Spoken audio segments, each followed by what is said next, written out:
The police must not know the truth. They shall know it through me, monsieur. I swear they shall. That woman must be punished. She has committed murder. Rénine went up to her and, touching her on the shoulder: "You asked me just now by what right I was interfering. And you yourself, madame?" "I was a friend of Jacques d'Ormeval." "Only a friend?" She was a little taken aback, but at once pulled herself together and replied: "I was his friend, and it is my duty to avenge his death." "Nevertheless, you will remain silent, as he did." "He did not know when he died." "That's where you are wrong. He could have accused his wife, if he had wished. He had ample time to accuse her, and he said nothing. Why? Because of his children." Mme. Astaing was not appeased, and her attitude displayed the same longing for revenge and the same detestation. But she was influenced by Rénine in spite of herself. In the small, closed room, where there was such a clash of hatred, he was gradually becoming the master. And Germaine Astaing understood that it was against him that she had to struggle, while Madame d'Ormeval felt all the comfort of that unexpected support which was offering itself on the brink of the abyss. "Thank you, monsieur," she said. "As you have seen all this so clearly, you also know that it was for my children's sake that I did not give myself up. But for that, I am so tired." And so the scene was changing and things assuming a different aspect. Thanks to a few words let fall in the midst of the dispute, the culprit was lifting her head and taking heart, whereas her accuser was hesitating and seemed to be uneasy. And it also came about that the accuser dared not say anything further, and that the culprit was nearing the moment at which the need is felt of breaking silence and of speaking, quite naturally, words that are at once a confession and a relief. "The time, I think, has come," said Rénine to Therese, with the same unvarying gentleness, "when you can and ought to explain yourself." She was again weeping, lying huddled in a chair. She too revealed a face aged and ravaged by sorrow. And, in a very low voice, with no display of anger, she spoke, in short, broken sentences. "She has been his mistress for the last 4 years. I can't tell you how I suffered. She herself told me of it, out of sheer wickedness. Her loathing for me was even greater than her love for Jacques. And every day I had some fresh injury to bear. She would ring me up to tell me of her appointments with my husband. She hoped to make me suffer so much I should end by killing myself. I did think of it sometimes, but I held out, for the children's sake. Jacques was weakening. She wanted him to get a divorce. And little by little he began to consent, dominated by her and by her brother, who is slier than she is, but quite as dangerous. I felt all this. Jacques was becoming harsh to me. He had not the courage to leave me. But I was the obstacle, and he bore me a grudge. Heavens, the tortures I suffered!" "You should have given him his liberty," cried Germaine Astaing. "A woman doesn't kill her husband for wanting a divorce." Therese shook her head and answered: "I did not kill him because he wanted a divorce. If he had really wanted it, he would have left me. And what could I have done?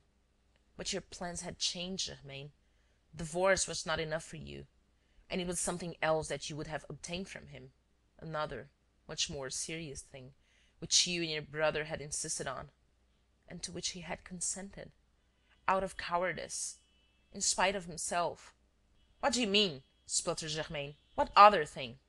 "My death." "You lie!" cried Mme. Astaing. Therese did not raise her voice.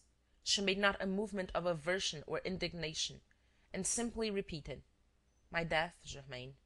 I have read your latest letters, 6 letters from you, which he was foolish enough to leave about in his pocket-book, and which I read last night. 6 letters, in which the terrible word is not set down, but in which it appears between every line. I trembled as I read it. That Jacques should come to this! Nevertheless, the idea of stabbing him did not occur to me for a second. A woman like myself, Germaine, does not readily commit murder.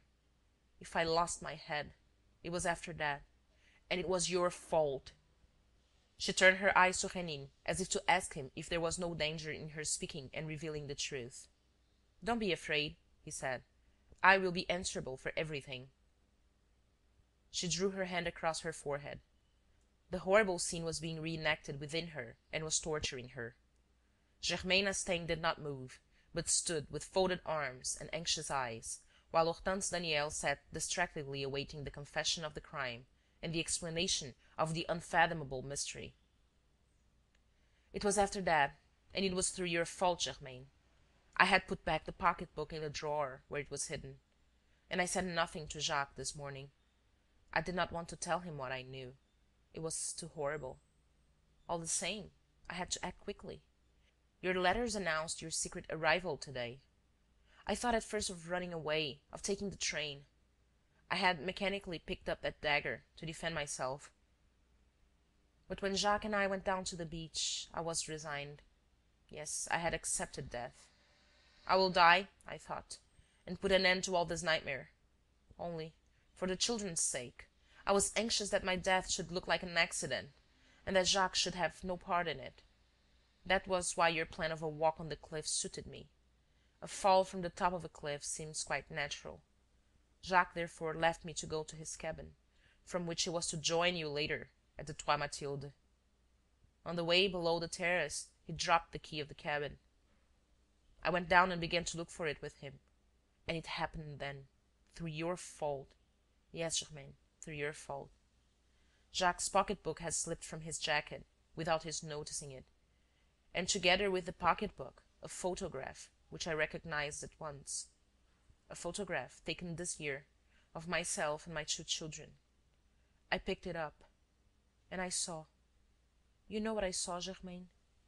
Instead of my face, the face in the photograph was yours. You had put in your likeness, Germaine, and blotted me out. It was your face. One of your arms was round my elder daughter's neck, and the younger was sitting on your knees. It was you, Germaine, the wife of my husband, the future mother of my children. You who were going to bring them up. You! Then I lost my head. I had a dagger. Jacques was stooping. I stabbed him. Every word of her confession was strictly true.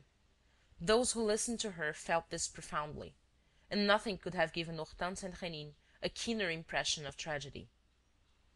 She had fallen back into her chair, utterly exhausted. Nevertheless, she went on speaking unintelligible words, and it was only gradually, by leaning over her, that they were able to make out. I thought that there would be an outcry, and that I should be arrested, but no. It happened in such a way, and under such conditions, that no one had seen anything. Further, Jacques had drawn himself up at the same time as myself. And he actually did not fall. No, he did not fall. I had stabbed him, and he remained standing. I saw him from the terrace, to which I had returned. He had hung his jacket over his shoulders, evidently to hide his wound, and he moved away without staggering, or staggering so little that I alone was able to perceive it. He even spoke to some friends who were playing cards. Then he went to his cabin and disappeared. In a few moments I came back indoors. I was persuaded that all of this was only a bad dream, that I had not killed him, or that at the worst the wound was a slight one. Jacques would come out again, I was certain of it. I watched from my balcony. If I had thought for a moment that he needed assistance, I should have flown to him. But truly I didn't know. I didn't guess. People speak of presentiments. There are no such things. I was perfectly calm, just as one is after a nightmare of which the memory is fading away. No, I swear to you, I knew nothing, until the moment. She interrupted herself, stifled by sobs. Rénine finished her sentence for her. Until the moment when they came and told you, I suppose. Therese stammered, yes.